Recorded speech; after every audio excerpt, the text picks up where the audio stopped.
Quieren que me parece que vamos empezando. Yo tengo acá un muy hiper mega resumido currículum de Jorge, muy en una muy poquísima línea. Aldo seguro me ayuda también ahí a presentarlo Jorge. Eh, Jorge trabajó 38 años en exploración de YPF, 38 años, y bueno, participó de una de las gloriosas y famosas comisiones geológicas que tuvo YPF. Trabajó en las 5 cuencas, vieron que Aldo les contó de las cuencas de Argentina. Bueno, Jorge trabajó en las 5, así que espectacular. Trabajó en el Golfo, en Austral, en Neuquén, en el NOA y en Cuyana.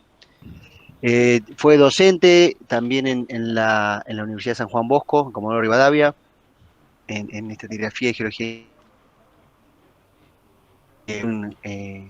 Mientras trabajaba en YPF, instructor de jóvenes profesionales que iban ingresando y daba salidas al campo. Y un poco, Aldo no me va a dejar mentir, creo que es como una especie de también, tiene bastante que ver en la salida que después Aldo heredó y si se quiere continuó. Y hoy también hace esa tarea Aldo.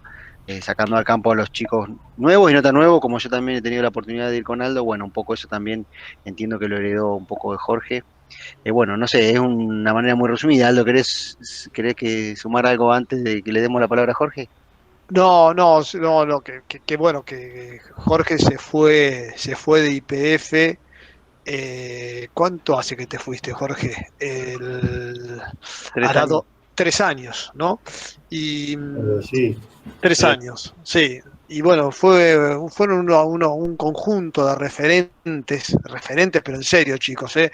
Esas personas que uno consulta permanentemente. eh, y bueno, hay un aforismo muy, el otro día justamente lo decía, ¿no? Hay un aforismo muy, ustedes son chicos, pero capaz que lo pueden haber llegado a encontrar, que dice que nadie es irreemplazable. Sobre todo los gerentes lo repiten mucho eso, más cuando tienen que justificar algunas cosas que no son tan buenas, ¿no? Pero bueno, si quieren creer que nadie es irreemplazable, está bien, lo podemos discutir si eso es verdad o no. Pero sí que hay gente indispensable, ¿sí? En todo ámbito de vida estoy hablando, ¿eh? Hay gente indispensable. Y creo que Jorge está entra en esa categoría, ¿no? Cuando se fue de YPF nos dimos cuenta, no, ya nos habíamos dado cuenta antes, ¿no? Que nos falta ese, y varias veces surge, ¿no? Esto si tuviera, bueno, nosotros efectivamente le decimos turco y decimos, pucha, si pudiéramos consultarle al turco, y ahí uno se da cuenta cuando alguien es indispensable o no. No, nada más que eso, era una tontería, pero me parece que para tratar de magnificar y que los chicos entiendan la figura de Jorge dentro de lo que es la geología de hidrocarburos, les digo a nivel país en general y por supuesto dentro de YPF en particular, ¿no? Bueno, gracias, Aldo. No, creo que Aldo es muy exagerado, tú ya lo conoces. No, no, no sabés que no es así. Bueno, Jorge, te dejamos los chicos en tus manos. Bueno, eh, entonces, bueno, la verdad que no sé cómo, no sé si no me van a ver. El, ahora que están viendo. Sí, sí, nosotros vemos 80% de la pantalla tu PowerPoint. Eso lo elige cada usuario, ¿viste? Puede ver solo la PowerPoint Sí, o puede ver al costado tu pero cara, no puede se ser que ve la bien vea. el PowerPoint. Ponerlo en presentación, si querés. Estás compartiendo el Pero si lo programita. pongo en presentación, no. No, pero vos no nos vas a ver, pero nosotros a vos sí. Nosotros vemos como otra visión diferente. Ah, ok. El que presenta no puede ver, pero nosotros sí te vemos, te avisamos para que no te pongas cómodo y por ahí viste, te saque la ropa, no hagas nada porque te vamos a estar viendo. Ok. O sea, ¿me ven ahora? Sí, permanentemente, porque el usuario que está viendo puede elegir si quiere ver, maximizar o no la Bueno, presentación. está bien, no, yo pensé que no me veía. No, Sí, sí sí, te estamos lo que sí, si viendo. querés ponerla en presentación, Jorge, por ahí la vamos a ver un poco más grande. Y ahora la puse en presentación. ¿Y tenés 2 monitores? No. No, lo que pasa es que me parece que había tocado acá con una. Ah, lo de la ventana tal vez. Sí, Luego vamos a probar eso, hacemos un intento más, porque está bueno que se vea más grande. ahora tengo que detener la presentación y volver a Eh, presentar. Dale, excelente. Pantalla completa.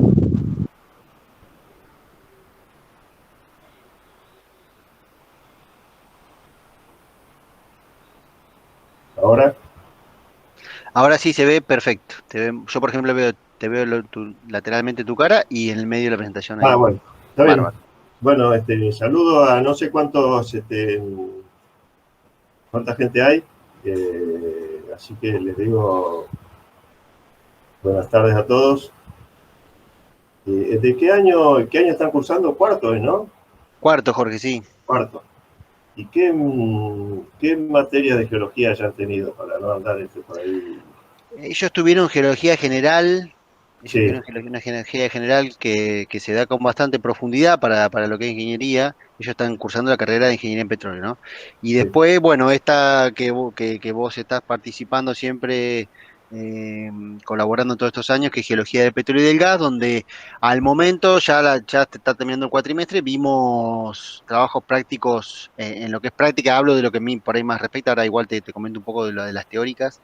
Estuvimos viendo correlación de pozo, estuvimos viendo mapeo, eh, ejercicios de trampas relacionadas al sistema petrolero, y ahora estamos empezando a hacer el último trabajo práctico, que es sobre cálculos de reserva. En paralelo, este año es particular porque viste que se jubiló Agnes y ahora Aldo es el nuevo profesor titular. sí. Agnes dio algunos de los tópicos que ella normalmente daba, y Aldo sumó cuencas. Estuvieron viendo cuencas productivas, con la que mayor detalle se vio fue la Neuquina, después se vio el Golfo y también Cuyana, y Aldo lo dio, estuvo muy bueno porque lo dio enganchado con el sistema petrolero. O sea, primero explicó el sistema petrolero y luego dio cada una de estas cuencas, desde ese punto de vista, ¿no? Del sistema petrolero.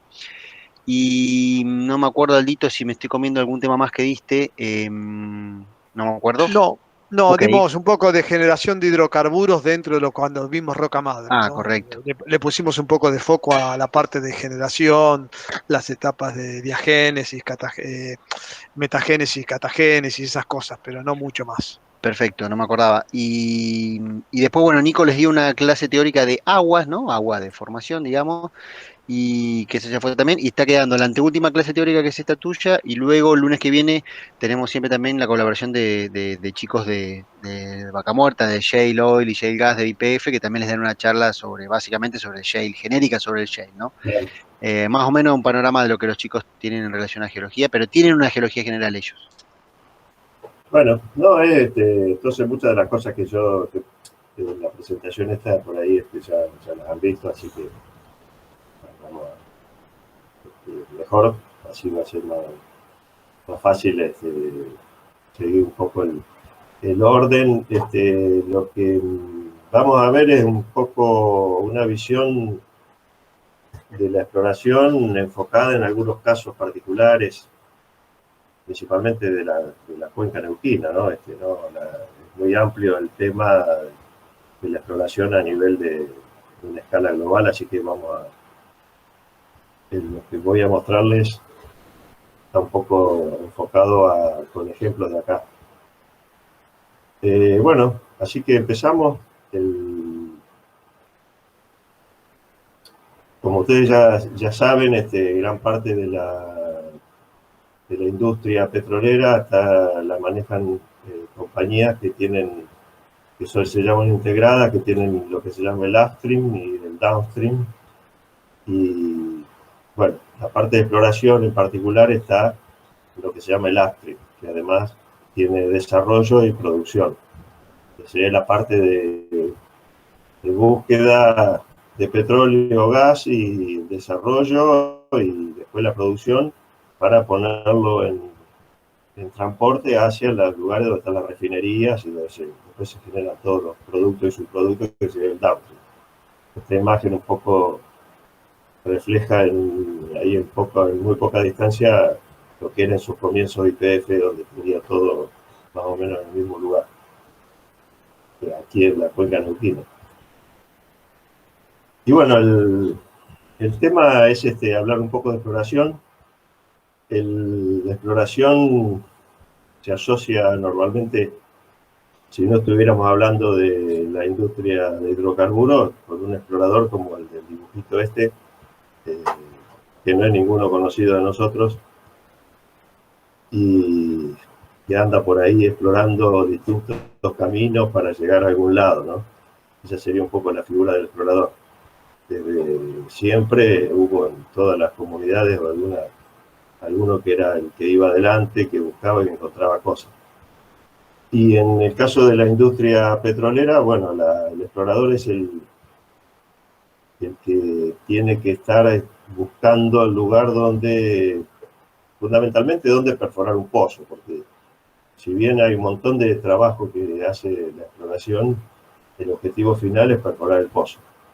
Así que, bueno, acá en este dibujo está un poco caricaturizado una visión que se tiene muchas veces de los exploradores que andan por ahí en el campo golpeando piedras y haciendo distintas mediciones que en la práctica se hace, pero como vamos a ver no es el núcleo principal de la actividad que tiene exploración en una empresa petrolera y más en esta época.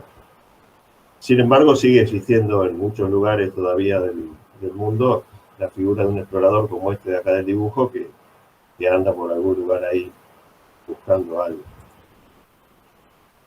Bueno, ya ustedes ya han visto el tema de las cuencas, por lo que me dijo recién Santiago. Emiliano, si te cambié el nombre. Para hacer exploración para gas o petróleo, fundamentalmente tenemos que tener una cuenca. Disculpen, si quieren hacer alguna pregunta o me interrumpen, no hay problema. ¿Estamos de acuerdo con eso? Sí, Emiliano. sí. O sea, Perfecto. el que quiera Sí, preguntar perfecto. algo, me para y listo, ¿no? Porque Sí, sí. de esa forma también lo hacemos un poco más participativo y puede haber un montón de cosas que yo no las digo y que a ustedes les interesa o les interesa ampliarlas, así que díganme, podemos ir parando todas las veces que haga falta. Perfecto. O sea que lo básico es tener una cuenca sedimentaria en la que explorar.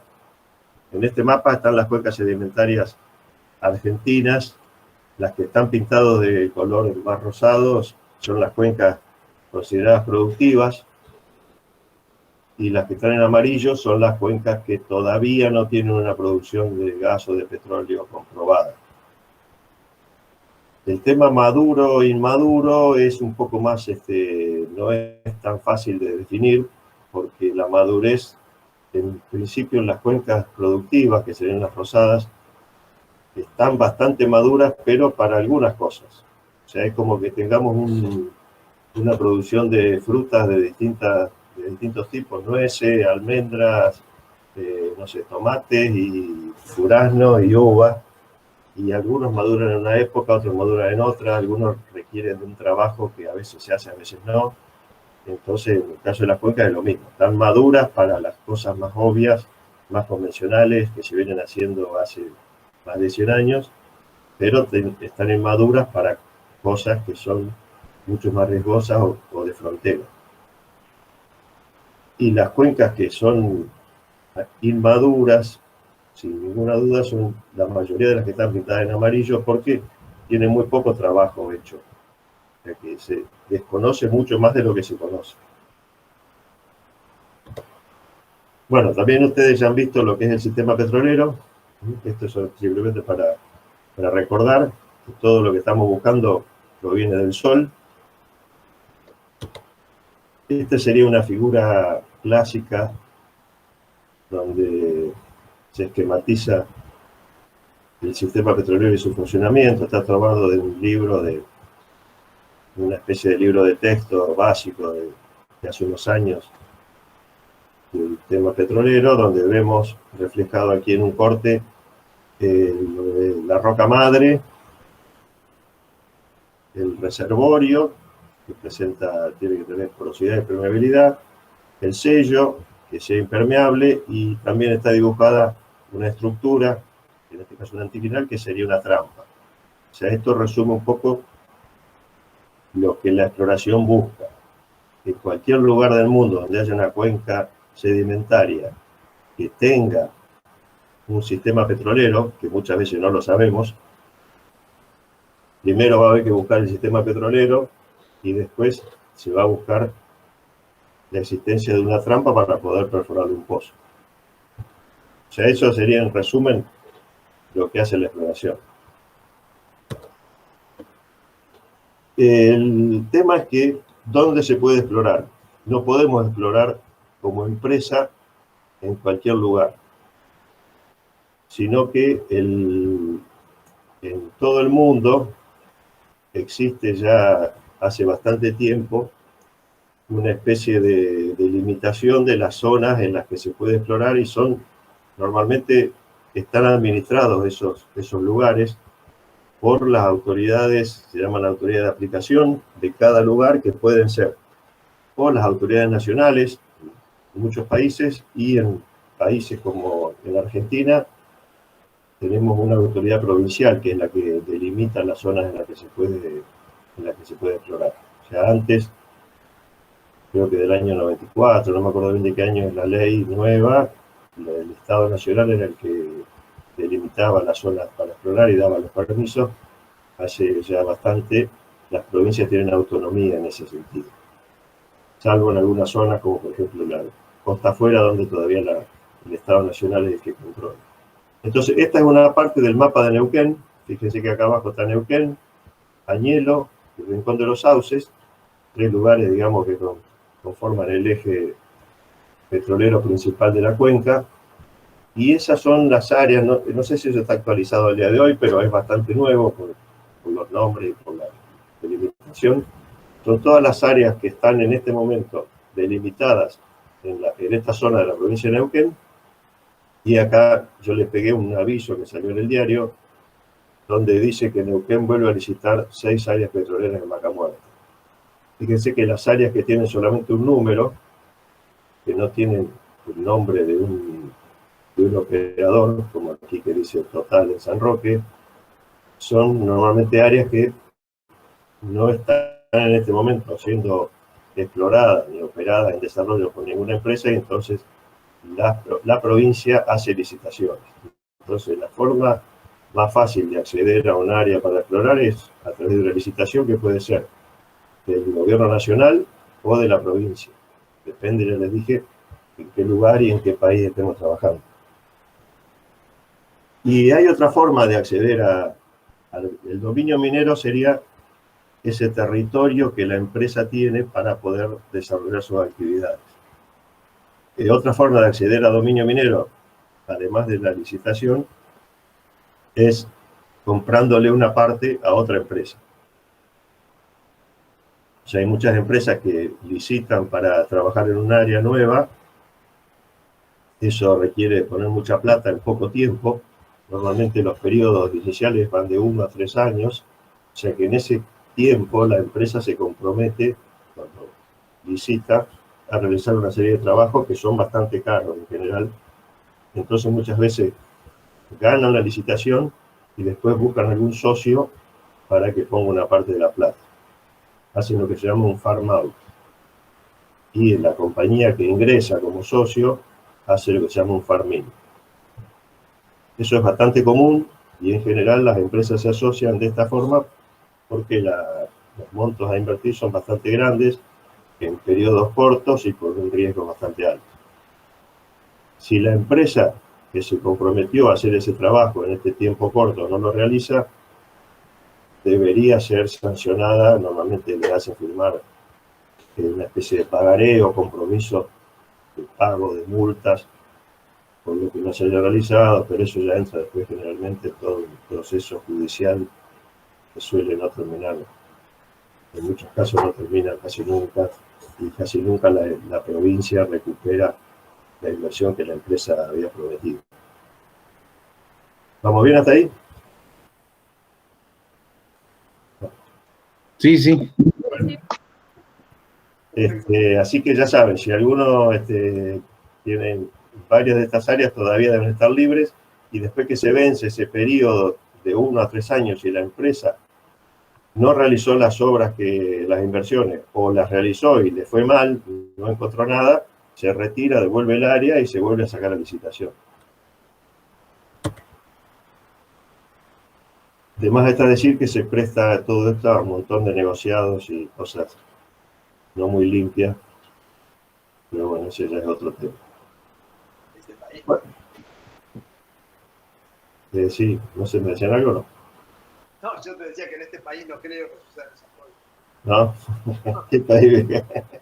Bueno, lamentablemente pasa en todos los países, digo.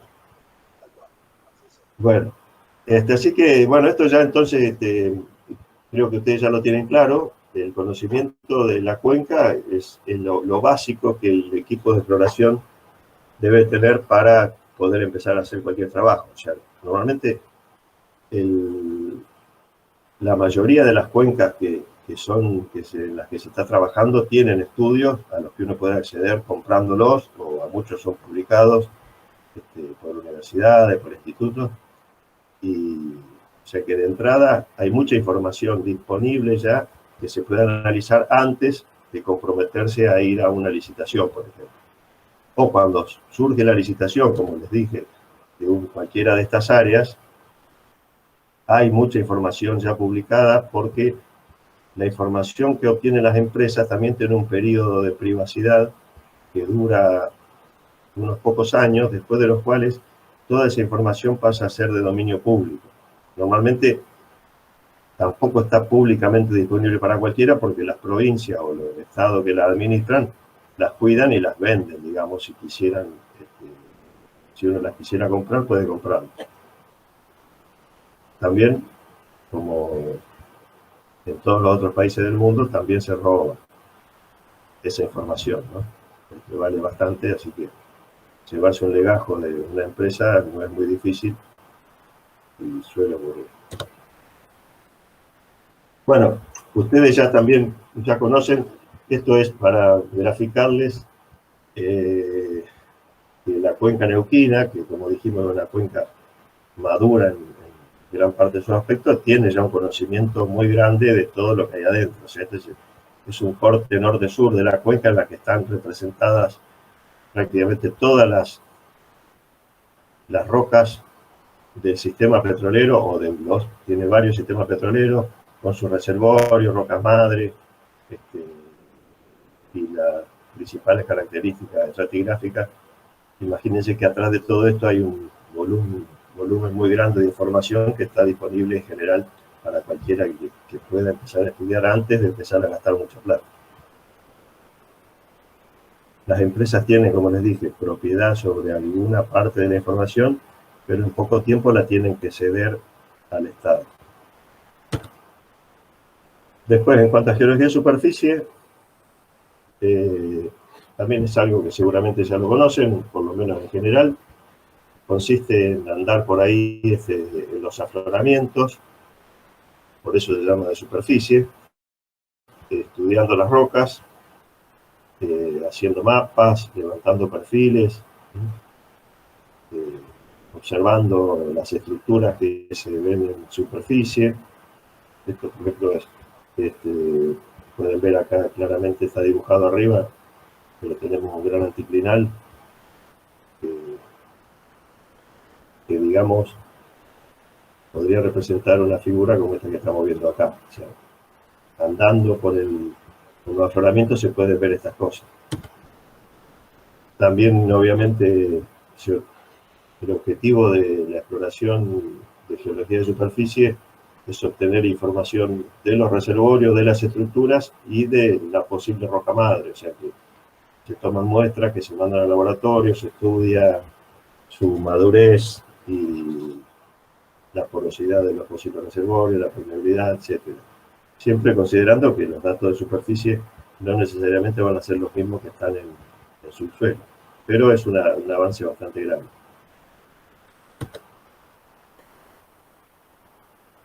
Antes de avanzar un poco, seguramente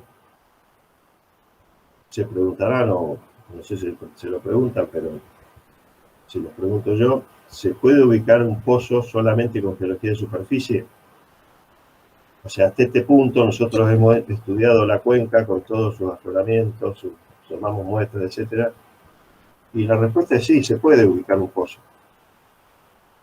Por ejemplo, el pozo que descubrió el petróleo en Neuquén, que se perforó ahí en Plaza Winkler en 1918, fue ubicado con geología de superficie. No había en ese momento información de subsuelo. ¿Cómo se hizo? Bueno, como se descubrieron muchos de los yacimientos del mundo, primero que todo, existía información, había antecedentes, se conocía ya la cuenca, eso sí, la cuenca era conocida desde digamos, de forma convencionalmente, con una visión geológica, desde principios del fines del siglo XIX, principios del siglo XX. Y había referencia de petróleo, fíjense, algunas bastante antiguas, de 1727, todavía ni siquiera existía en Argentina, que eran evidencias que surgían principalmente de afloramientos que tenían petróleo, o sea, de afloramientos de petróleo. Y en la zona de Malargüe, en el sur de Mendoza, hay afloramiento de petróleo, en el norte de Neuquén, en la zona de Barrancas. O sea que había varios, incluso había habido varios intentos de producir algún tipo de explotación de esos hidrocarburos. Aquí está el pozo de Winkle, fíjense, se perforó acá. Estaba más o menos ubicado en una zona en la que ya los estudios geológicos indicaban que había posibilidad de encontrar algo. Había antecedentes muy cercanos, por ejemplo, esto que está ahí muy cerca del descubrimiento, que son afloramientos de petróleo, que también eran conocidos, de hecho se explotaban también, había actividad, había perforaciones, había una empresa que perforaba en esta zona buscando petróleo, o sea, antes de 1918. Hubo varios intentos, incluso esta foto en particular es de un norteamericano llamado el coronel Lannon, que perforó ahí en la zona de Cobunco, y también esto es en la zona de Cerro Lotena, donde también hubo perforación buscando petróleo. Ninguno de estos intentos tuvo un éxito comercial, si bien encontraron rocas con impregnación de petróleo, no llegó a completarse un desarrollo. Hasta que en la época ya 1913, 1914, primero Binghausen, que fue uno de los geólogos que realizó los trabajos principales pendientes al descubrimiento de Winkle. Esta es una columna estratigráfica descrita por Binghausen, y posteriormente Keidel, que era el jefe de Binghausen, estaba en lo que era una dependencia nacional que se ocupaba de la búsqueda de recursos de hidrocarburos, entre otras cosas, también de agua, fue el que definió en qué lugar había que perforar el pozo número 1. Que fíjense que este es según Canepa, que fue el ingeniero que estuvo a cargo de la perforación, las instrucciones que le había dado Keidel para que ubicara el lugar para perforar el pozo era unos 1000 metros al norte del kilómetro 1295, porque una de las condiciones para que el pozo se perforara ahí fue que llegaba el ferrocarril y se podía transportar todos los elementos para hacer el pozo. O sea que con esas instrucciones, Canepa, que fue el Keidel, definió el lugar, pero el que fue con el equipo perforador fue Canepa y lo ubicó acá en este lugar. Seguramente, no sé si todos conocen Winkle y el lugar donde está el pozo número 1, que hay un monolito, hay un recordatorio. Si van o si ya han ido, presten atención que está rodeado de afloramientos como estos, de areniscas del Grupo Cuyo y de la Formación Lajas, que son las que permitieron definir el lugar donde se iba a ubicar el pozo. Esto se los muestro, posiblemente también ya lo hayan visto en otro momento. Bueno, es una pregunta que normalmente se hace el que no está en el tema, es cómo hacemos para saber en qué lugar voy a poder perforar un pozo. Bueno, es bastante simple si contamos con afloramientos como estos. Esto es un afloramiento que se llama del Río Agrio, donde tenemos aquí las capas donde se puede ver, creo que lo pueden ver, tienen forma de anticlinal. Aquí abajo hay un esquema, un dibujo que representa un poco lo que estamos viendo acá en superficie, o sea que y era más o menos entrenado con un equipo de trabajo para poder hacer un mapa, para medir con un teodolito o con algún otro instrumento más moderno ahora, se puede hacer un mapa de esta estructura, que fíjense que es bastante grande. Aquí está, si lo vemos en Google también se puede ver bastante fácil. Aquí vemos la forma que adquiere el anticlinal, cuando lo vemos desde el aire. Y de ahí a un mapa, prácticamente esto es un mapa ya. Es un mapa estructural. Aquí está un poco completo, digamos, el anticlinal. Y es bastante simple ver cómo en ese lugar del anticlinal se puede proponer un pozo para buscar un objetivo en una trampa anticlinal, que sería la trampa más básica en la exploración.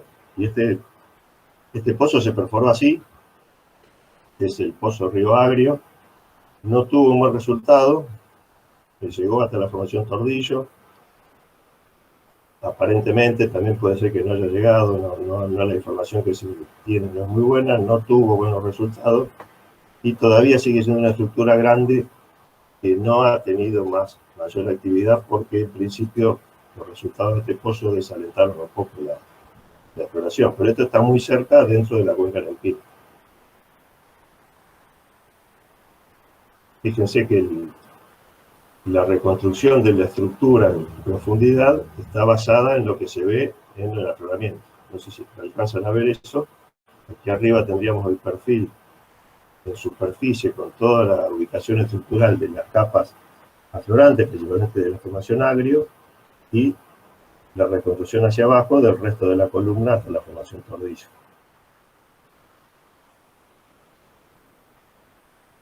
¿Alguna pregunta? ¿Se animaría alguien a poner un pozo así?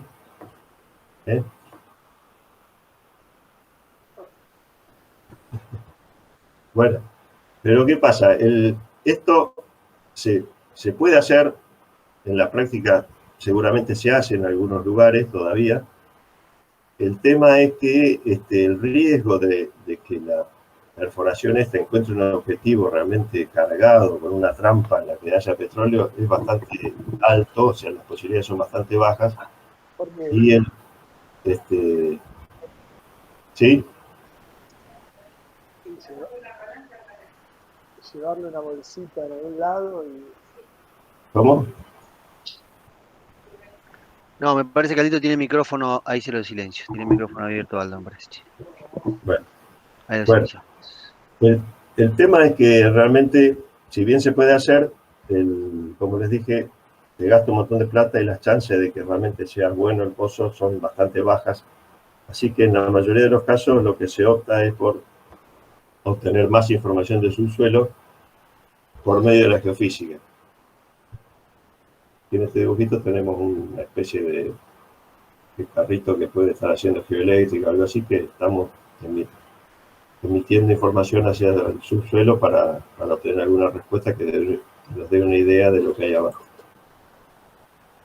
Los primeros trabajos de geofísica, y se siguen haciendo porque tienen un costo bastante bajo en relación a la información que dan, son los realizados con métodos potenciales.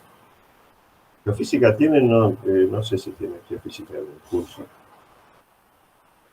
No, geofísica creo que tienen como optativa, no me acuerdo, ¿en ingeniería está, chicos, como optativa o me confundo con geología? Que tienen con Sheila Iglesias y con el Santi Benotti. ¿Ustedes la tienen como optativa en No, ingeniería? profe, es No. obligatoria. Ahora en el segundo cuatrimestre. Ah, no me acordaba, o sea que tienen después de esta. Ah, espectacular, Bueno. no me acordaba. Pensé que era optativa, o sea, con Sheila con Benotti. Bueno, genial. Bueno, entonces lo van a ver con más detalle. Los métodos potenciales principalmente utilizados en la industria son la gravimetría y la magnetoteluria, como les digo, son bastante económicos en lo que cuestan menos de millones de dólares, digamos, no es que se regalen, pero, por ejemplo, se puede obtener información a través de un avión, con lo cual se evita todas las irregularidades del terreno, andar con los caminos, sería lo que encarece más el costo, y se obtiene una información bastante buena a la que le falta precisión. O sea, con la magnetometría es fácil determinar dónde están las zonas de altos y las zonas más deprimidas de la cuenca por el tema de las distintas densidades. La magnetoteluria también da bastante información respecto a las variaciones del subsuelo. El tema es que resulta difícil muchas veces asociar esas variaciones que se observan con un tipo de roca o con una secuencia estratigráfica más o menos segura de que la vamos a encontrar. O sea que los pozos ubicados de esa forma suelen tener un margen de error bastante grande, pero a veces en algún lugar donde no se tiene ninguna información puede ser una buena medida para tener una información de subsuelo directa con un pozo, arriesgándose a través de la información de gravimetría o de magnetoteluria. Y de hecho se pueden perforar lo que llaman pozos de estudio, que simplemente el objetivo es conocer la secuencia de rocas que se encuentra en el subsuelo y no tiene como fin obtener una renta, por lo cual suelen se pueden aprobar sin que se espere que tenga un beneficio económico.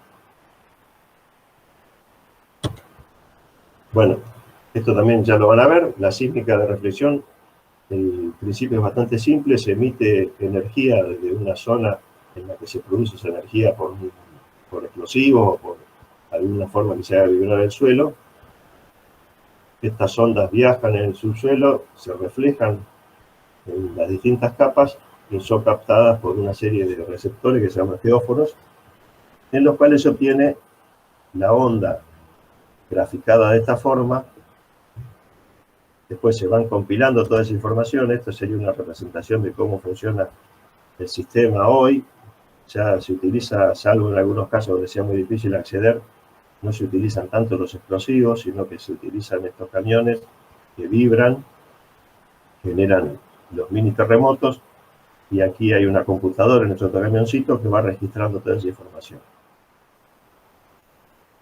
El resultado es una cosa como esta, o sea,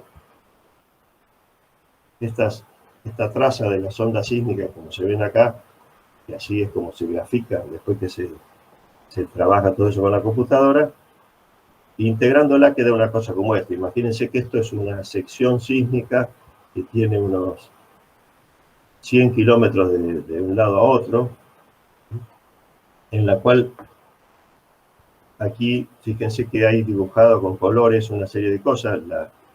Los colores estos amarillo, celeste y verde representan límites entre formaciones o entre estratos, y las líneas verticales negras representan fallas. O sea que aquí podemos ver zonas de anticlinales, sinclinales, fallas. Podemos ver las trampas posibles que existen en el subsuelo. O sea, ese es el objetivo de la sísmica. Habrán oído hablar también que existe la sísmica 2D y la sísmica 3D. La 2D lo que hace es obtener esa información en un reticulado, como este que está dibujado acá. La separación entre cada línea puede ser de cientos de metros, 500, 800, 1000, 1000, 2000, 3000 metros. Depende también. Es una cuestión de cuánto quiero gastar para qué información quiero obtener. O sea, cuanto más cantidad de líneas ponga, más caro me va a costar. O sea, cuanto menos líneas haya, más barato me va a salir. El tema es que yo tengo que hacer un balance entre la información que quiero obtener y la plata que quiero gastar. El resultado, tomemos cualquier línea, va a ser una cosa como esta. Voy a poder ver la estructura. Por ejemplo, aquí hay un anticlinal, lo puedo ver en la línea. Después, integrando la información de las distintas líneas, puedo hacer una interpolación entre toda esa información, que ya les digo, está separada de entre 500, 1000 o 2000 metros cada una, y puedo construir un mapa. Esto sería un mapa estructural construido con esa información. El riesgo que tiene esto es que en este espacio que no hay información, yo no sé lo que pasa. Entonces, muchas veces esa falta de información, después vamos a ver, es un riesgo que no estoy dispuesto a aceptarlo. Podría perforar el pozo asumiendo ese riesgo, pero muchas veces la empresa no quiere asumir ese riesgo, quiere tener más información. Entonces, hay otra forma de obtener la información sísmica de reflexión, que es la que se llama 3D, en el cual esas líneas que estaban separadas cientos a miles de metros, las pongo muy juntitas una con otra y obtengo una información que prácticamente es un cubo de información. O sea, tengo muchísima menos incertidumbre en lo que pasa en las distintas partes de esa posible estructura. Entonces, esto que ven acá sería el resultado de lo que obtengo con la sísmica 3D. Igual que en la forma de adquirirla es la misma. Hay que ir con estos camiones, que son los vibradores que emiten la onda sísmica. Después se procesa todo eso por un volumen de información muy grande, con supercomputadoras. Realmente hay que hacer un trabajo que lleva un tiempo bastante largo, varios meses, hasta que se obtiene, en este caso, el cubo de información sísmica, y después viene lo que se llama la interpretación, que es que algún geólogo o geofísico o alguna persona capacitada en ese tipo de técnica, pero normalmente con una buena formación en geología más que nada, hace la interpretación de lo que se ve en la sísmica y obtiene una cosa más, por ejemplo, el mismo mapa que vimos antes también requiere ese trabajo, o este otro que está acá. Con lo cual, lo que hago con la sísmica 2D o 3D, visualizar esta estructura que estaba en subsuelo. De la misma forma que lo habíamos visto en el caso del río Águila, donde la estructura se imaginó solamente con datos de superficie, en este caso, además de los datos de superficie, vamos a tener los datos de subsuelo, o en muchos casos no hay datos de superficie. Con lo cual, la precisión para ubicar el pozo va a ser mucho mayor. ¿Vamos hasta ahí? Sí, profe. Bueno. Sí, profe. O sea, esto es un ejemplo bastante puntual, pero imagínense que esto lo podemos hacer en toda la cuenca, si quisiéramos, obviamente, si dispusiéramos de la cantidad de plata necesaria. De a poco, desde que se empezó a utilizar la sísmica, más o menos entre los años 50, la década de 50, 60, por ahí se empezó a mapear con sísmica la cuenca neuquina en particular, pero en la mayoría de las cuencas del mundo lo mismo. Hasta el día de hoy hemos obtenido muchísima información, ha mejorado muchísimo la calidad, con lo cual prácticamente hoy podemos hacer un mapa de sísmica 3D de casi toda la cuenca. O sea que esa parte del trabajo se ha visto muy adelantada y está también casi disponible para cualquiera. El desafío es realmente dónde vamos a ir a poner el pozo. Para que tengan una idea de la diferencia de poner un pozo con información sísmica o sin información sísmica, esto que está arriba es un corte geológico hecho con datos de superficie y con datos de pozos perforados. Estos pozos que están perforados acá son de la zona de Whirlpool, y con los datos de los pozos más los datos del afloramiento se puede reconstruir un corte como este que está dibujado en una zona netamente petrolera, toda la zona que va alrededor del Whirlpool y de los Octógonos, de la zona de Cerro Bandera, el Gran Campamento. Fíjense, cuando registramos la sísmica, que está acá abajo, mucho después de que se perforaran estos pozos, fíjense la diferencia de información, o sea, no la diferencia, sino la cantidad de información nueva que aparece, por ejemplo, estas estructuras que están acá, que en el corte no las podíamos imaginar, porque justo el afloramiento de arriba no nos mostraba, había una discordancia muy grande y las estructuras estaban abajo. O sea que, y estos son yacimientos que posteriormente fueron descubiertos cuando se perforaron los pozos ahí. O sea que esto muestra un poco el por qué las empresas deciden gastar tanta plata en hacer la sísmica.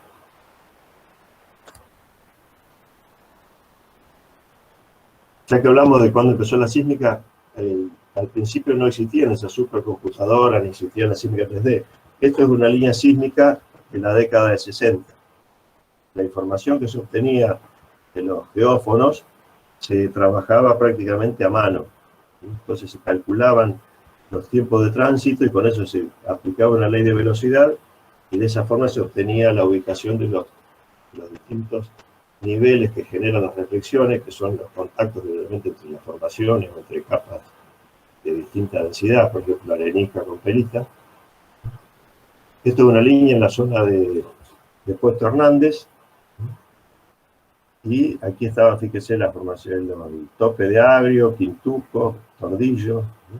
Bueno, con esto se hacía lo que se llama el mapa isócrono, que mapeaban se tomaba un reflector de esto, que era uno que tuviera cierta continuidad, y se hacía un mapa. Por ejemplo, les voy a mostrar uno que se hizo en la zona de Chigüido de la Sierra Negra, Puesto Hernández, aquí, Puesto Hernández, esta es la Sierra Negra, aquí está el yacimiento de Chigüido de la Sierra Negra, Río Colorado, Rincón de los Sauces. Eso es lo que se ve en superficie. En superficie, los afloramientos en ese lugar no permiten ver realmente cómo es el subsuelo. Está todo bastante alterado por la presencia de estos cuerpos intrusivos, y no hay una forma fácil de mapear esto con los afloramientos. Con la sísmica se pudo mapear. Este es un mapa hecho, fíjense, en el año 65-66, con los datos de esa sísmica como la que les mostré antes, donde los que están con las líneas rosadas serían los anticlinales, y los que están con la línea celeste serían los inclinales, ya que las zonas altas están indicadas de esta forma en el mapa, y las zonas deprimidas a lo bajo están indicadas con la línea celeste. ¿Dónde ubicarían ustedes un pozo? Acá en este lugar. A ver, ¿alguno se anima a poner un pozo? Digan nomás. No, nadie se juega, salvo Emiliano o Aldo. Por lo poco que hemos visto hasta ahora, ¿dónde habría que ubicar un pozo? Vamos, chicos, si vimos trampas estructurales, estuvimos viendo. A ellos proponen pozos en unos trabajos prácticos, así que ¿Sí? Bueno, sí. Viste que les cuesta por ahí participar nomás, pero. A ver, ¿alguno que se anime? no quieren arriesgar. Bueno, yo les pongo los primeros pozos que se perforaron en esta zona. Esos son entre el año 65, 63 y 67, que es cuando se perforaron los primeros pozos en esa zona. Ahí están ubicados. Este que perforó la compañía Shell, que se llama el Atamiski. Estos otros tres son de YPF, el Aguada del Chivato 1, Puesto Hernández 1 y Chigüido de la Sierra Negra 1. Jorge, ¿por qué no se hace ahí en la parte obvia más alta del anticlinal? Cerca del Chigüido Norte 1. Y esa es una pregunta que no es fácil de responder. El argumento más simple por el cual los libros, digamos, las reglas del arte indican que si vos haces el primer pozo en la cúspide del anticlinal, y si tiene calota de gas, corres el riesgo de solamente encontrar gas. Está bien. Y como menos en esa época que no querían encontrar gas. Claro.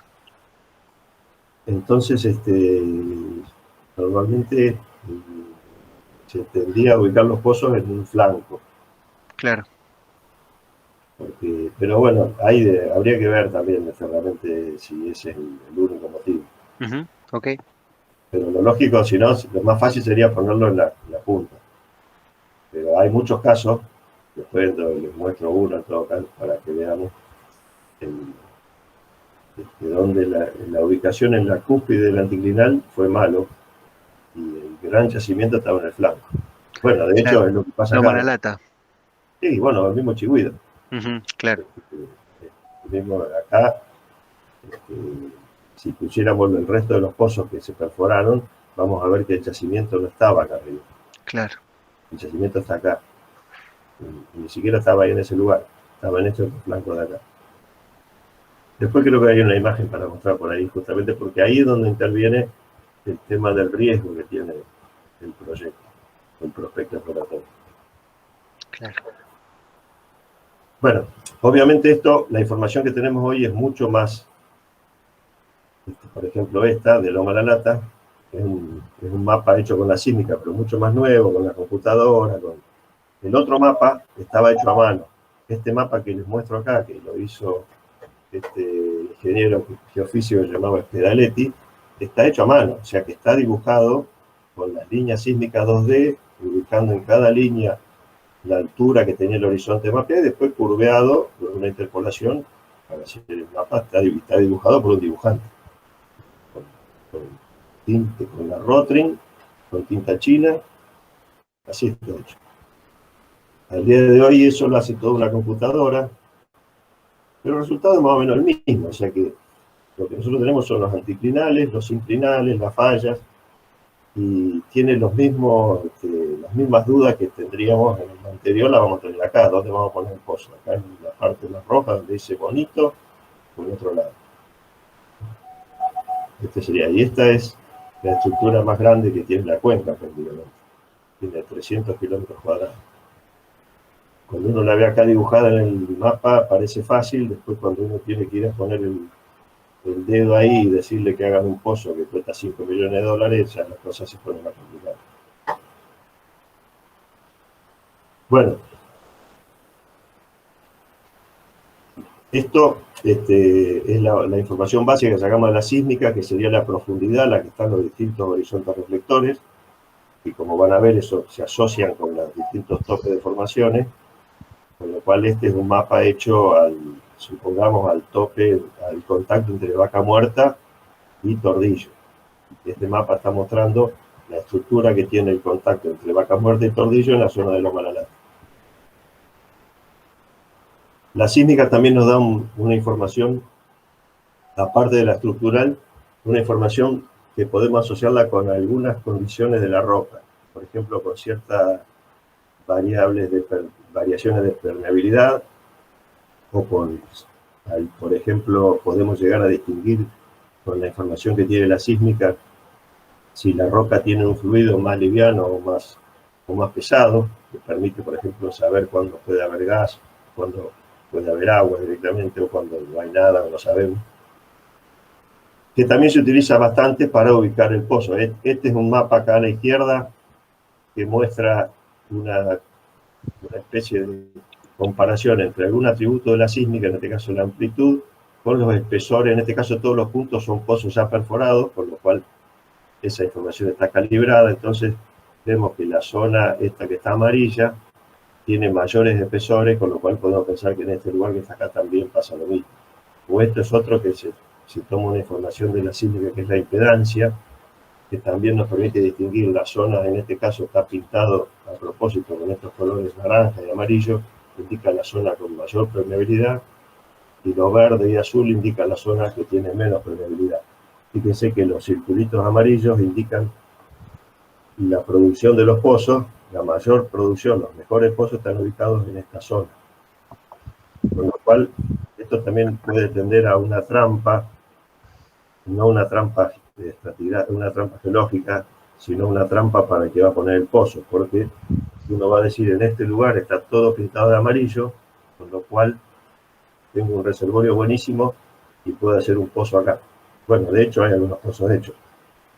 El tema es que voy a encontrar el reservorio muy bueno, con muy buena permeabilidad y con muy buen espesor, pero lleno de agua, porque a esto tengo que agregarle la parte estructural, ver qué parte está más abajo, qué parte está más arriba. Bueno.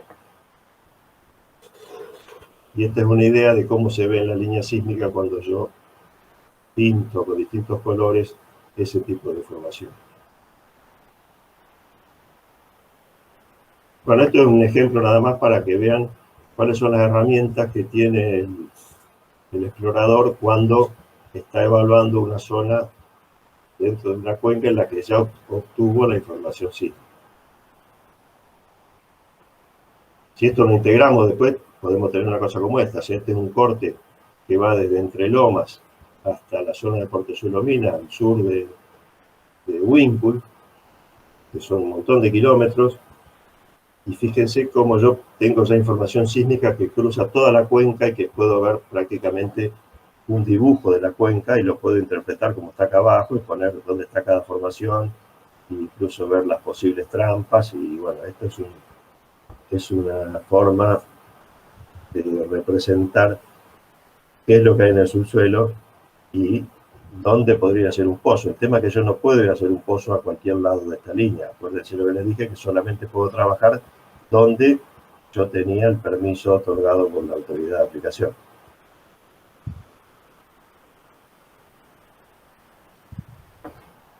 Si nos vamos a otra cuenca, esto es un caso de la cuenca de Santos, en el offshore de Brasil, donde en esencia es lo mismo.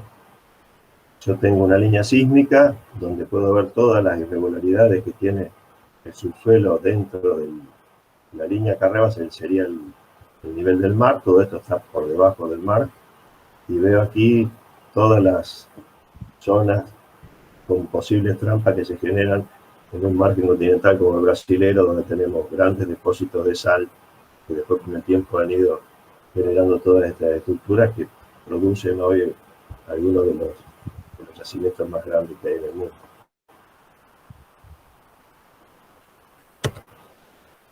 Bueno, parece bárbaro, acá se ve todo perfecto. Cuando nos vamos a la zona donde hay mucho plegamiento, la cosa se complica bastante.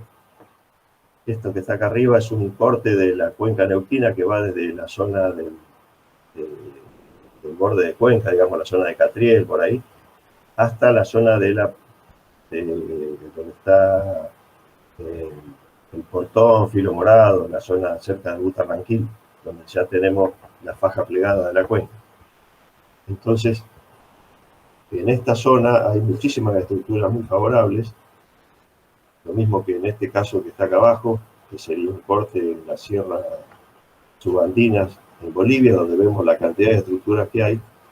El tema es que en estos lugares la sísmica no tiene demasiada resolución. ¿Qué significa?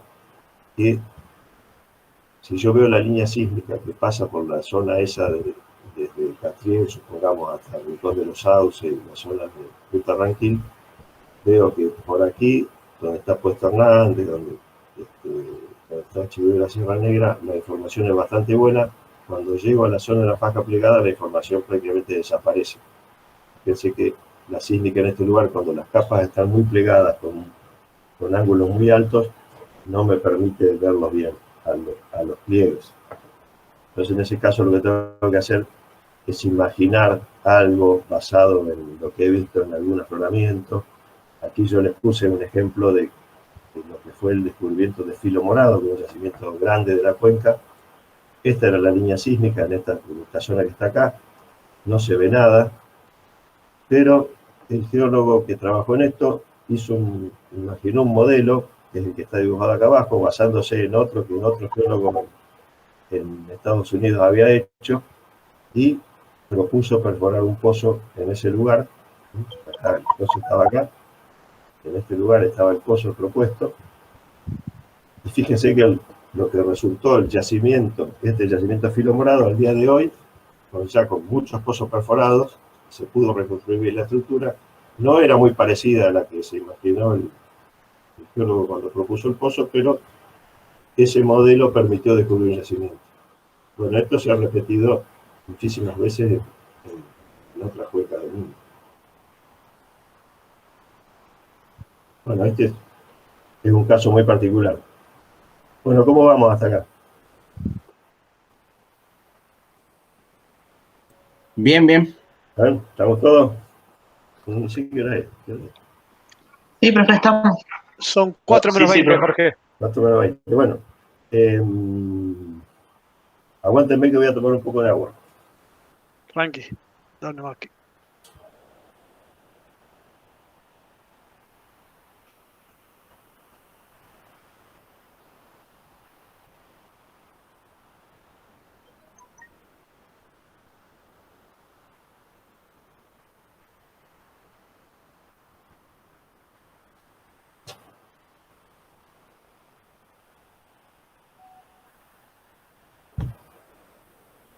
Bueno, ¿seguimos?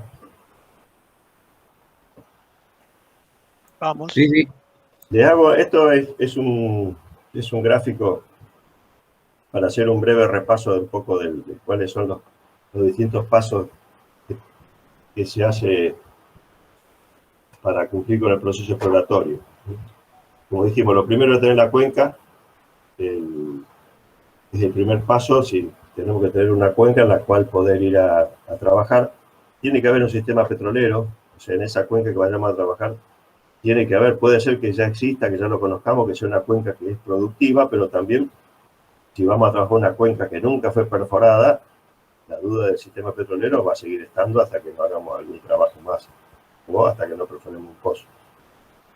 Estas dos cosas, que son estudiar la cuenca y el sistema petrolero, no es muy caro hacerlo. O sea que estamos hablando de montos menores a millones de dólares, 100.000, 200.000, pongamos por decir un número. Mucha de esa información ya está.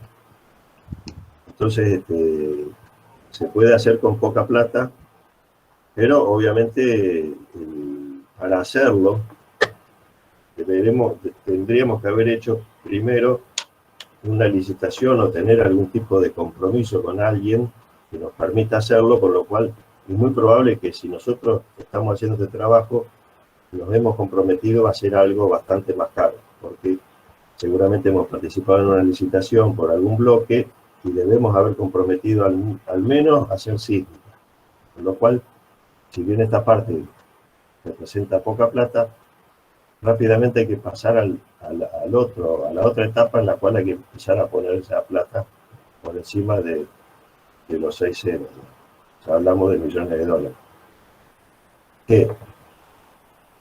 Tenemos que tener un objetivo, o sea, tenemos que haber definido que hay un sistema petrolero y tenemos que tener un objetivo que buscar. Alguna formación, un objetivo, algo que sepamos que puede tener petróleo. Y si realmente vamos a perforar un pozo, podemos parar acá y decir, hago sísmica y como no encuentro ninguna cosa atractiva me voy, o si no directamente, y quizás ya nos hayamos comprometido cuando hicimos la licitación, tenemos que perforar un pozo.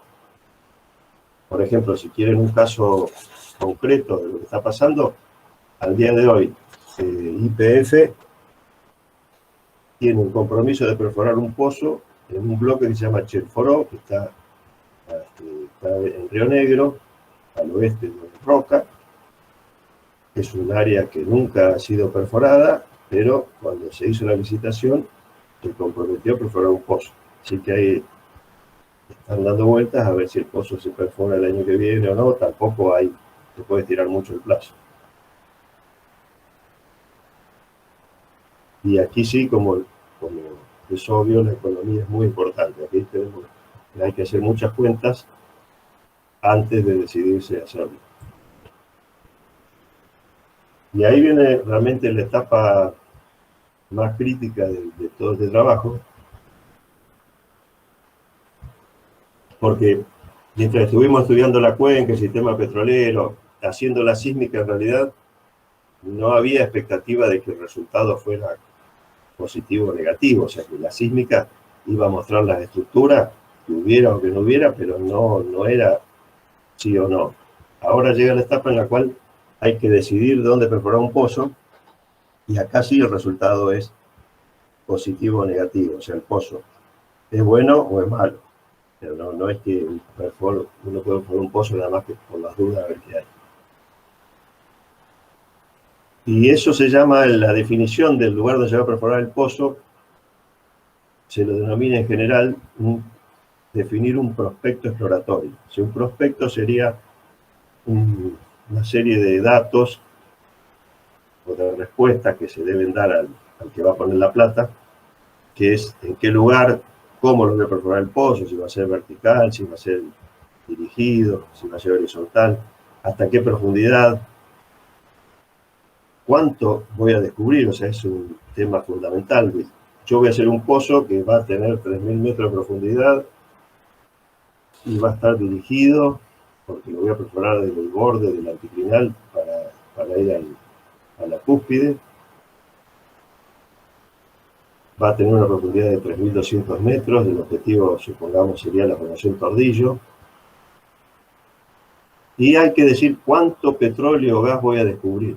eso después vamos a ver un poco, es uno de los temas más difíciles de cuantificar, pero es básico para cualquiera que vaya a poner la plata para cobrar el pozo. Hay que decirle cuánto voy a descubrir, cuál es la chance de tener éxito, que es un dato que se utiliza en muy pocos proyectos de inversión. Son, en el caso del petróleo y del gas, en todos los proyectos hay que definir una chance de éxito. Y el otro dato que tengo que tener, que tengo que informarme que va a poner la plata, es cuánto me va a costar y cuánto voy a ganar. Que parece bastante simple, pero tiene su complicación. Ustedes ya han visto también el tema de las trampas, por lo que me contaron. Acá en la figurita nada más para recordar un poco algunas trampas. La más clásica que vimos en la triclinal, zonas de falla, domo salino de otro tipo, combinaciones entre fallas y pliegues. Acá se generan, por ejemplo, casi todas las trampas de la cuenca del Golfo San Jorge son de este tipo. Discordancias, o sea que una unidad, un reservorio permeable está truncado por una discordancia, como este caso que está acá, el borde de cuenca, que se da para la formación Rayoso, la formación Centenario, cuando son truncadas por el grupo Neuquén, generan trampas que son bastante eficientes. Este caso que está arriba, para que vean una cosa un poco más compleja, es el caso de la cuenca de Santos, que vimos antes de un corte. Aquí hay unos grandes yacimientos a escala, los más grandes a escala mundial, que están ubicados en el pre-sal, que sería, esto es la zona donde está la sal, los grandes depósitos de sal que hay en el offshore de Brasil, con sus deformaciones que tienen diapíricas, y por debajo hay yacimientos muy grandes. Imagínense que ir a buscar una de estas trampas implica perforar, aparte de los 2.000, 3.000 metros de profundidad de agua, 3.000 o 4.000 metros más hasta llegar acá. Además, en la mayoría de los casos esquivando los diapiros, o sea, perforando por ahí por acá y viniendo hasta acá. Esto da una escala de la magnitud que puede tener un proyecto exploratorio, y aquí sí estamos hablando de varias decenas de millones de dólares para hacer un pozo. El pozo acá abajo, en una trampa como esta, del Play Centenario, del Play Rayoso, en el borde de Cuenca, que estamos hablando de profundidades mucho menores, tiene un costo muchísimo menor también. La diferencia es que también el volumen que voy a encontrar va a ser muchísimo menor al que voy a encontrar acá arriba. Pero en los dos casos es lo mismo. Voy a tener una chance de éxito bastante baja y un riesgo altísimo de que el pozo sea malo. Entonces, supongamos que vamos al caso más simple, que ustedes seguramente ya lo han, lo que dijo recién Emiliano, ya han hecho algún ejercicio. Con la información que tengan, ya sea de superficie, de subsuelo, con datos de otros pozos perforados, toda esa información se junta, se integra, se representa de alguna forma, por ejemplo, a través de una línea sísmica, a través de un mapa, con las dos cosas, en el mejor de los casos, y se define dónde voy a poner el pozo, si lo voy a poner bien en la cúspide, un poco más en el flanco, hasta qué profundidad, cuál va a ser el objetivo, cómo se va a perforar, porque también hay una serie de variables en la forma de perforar, dependiendo del tipo de columna que se va a atravesar, qué tipo de inyección se va a utilizar, si el pozo va a ser vertical o dirigido. Son muchas cosas que hay que tenerlas todas calculadas, evaluadas antes de ir a presentar a la dirección de la empresa la propuesta para perforar el pozo. Ustedes dirán, este pozo es facilísimo, yo perforo ese pozo ahí y esto es un super yacimiento, ¿no? ¿Qué opinan? Fíjense que todos esos puntitos que están perforados ahí son pozos ya perforados. Los puntitos negros son pozos ya perforados. Hay 1, 2, 3, 4, 5, 6, 7, 8. ¿Ustedes piensan que acá hay un yacimiento? A ver. ¿Alguien arriesga? ¿Eh? ¿Alguien se anima a arriesgar si eso es un yacimiento o no? No. Yo sí. ¿Quién? Yo, Aldo. Sí, yo también, profe. Tiene toda la pinta. ¿Cómo? Yo me arriesgo. Bueno. Que sí o que no. Yo voy que sí. Bueno. Y la realidad que no. Eh, O sea, hay un proyecto de yacimiento. En realidad no es un yacimiento que esté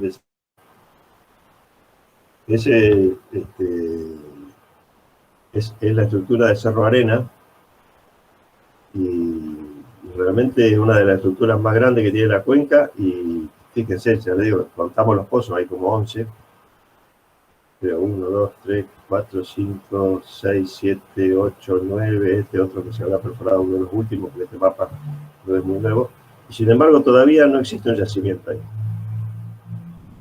¿Por qué? Porque, bueno, justamente existe lo que se llama el riesgo geológico, que es lo que vamos a ver después. O sea que yo puedo tener toda la información sísmica, los datos de todos estos pozos perforados, los datos de los yacimientos cercanos que hay por acá. Cerca está Sierra Chata, está Aguada de la Arena, la Aguada Pichana, que son todos yacimientos que están cerca. Más al norte está el Filo Morado, que dijimos, y sin embargo, aquí, a pesar de todos esos pozos preparados, la cantidad de plata que se gastó en la silvita, pero no va a estar en lo académico, todavía no hay un yacimiento. Y ¿saben otra cosa? Todavía no hay sísmica 3D tampoco. A pesar de lo que dijimos, que la sísmica 3D da una información muchísimo más precisa, aquí ninguna empresa, porque son varias empresas las que han trabajado, incluyendo IPF, por supuesto, pero empresas como Exxon, Chevron, todavía ninguna se decidió a hacer sísmica 3D. ¿Por qué? Porque no hubo nadie que los convenciera y el riesgo sigue siendo una amenaza y se optó por perforar pozos sin hacer la sísmica 3D, con la consecuencia de que los pozos fueron malos. O sea que eso muestra un poco una cuenca teóricamente madura, como la cuenca neuquina, muy cerca, aquí en el borde del mapa, en la parte azul, digamos, ya están los yacimientos de Sierra Chata y Aguada Pichana. Este yacimiento no existe todavía. Bueno, eso le da una idea de lo que es el riesgo que tiene la actividad exploratoria. No hay ninguna otra parte de la empresa, de una empresa petrolera o de cualquier empresa que no sea petrolera, que acepte gastar los millones de dólares que se han gastado ahí para no tener nada.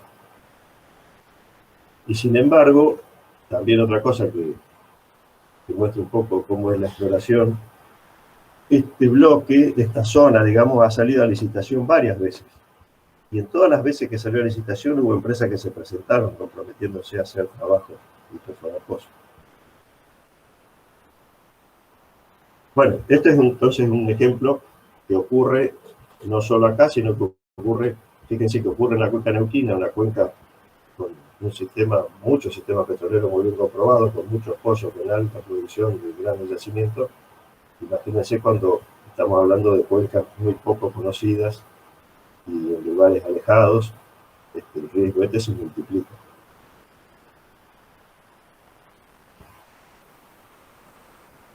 Bueno, entonces,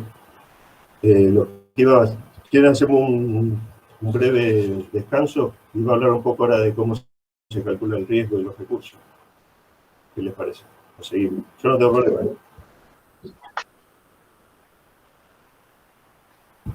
Emiliano, ¿sigamos o paramos? No sé, Sí, chicos. paremos. Sí, Paremos unos 10 minutitos, ¿les parece, chicos? bueno.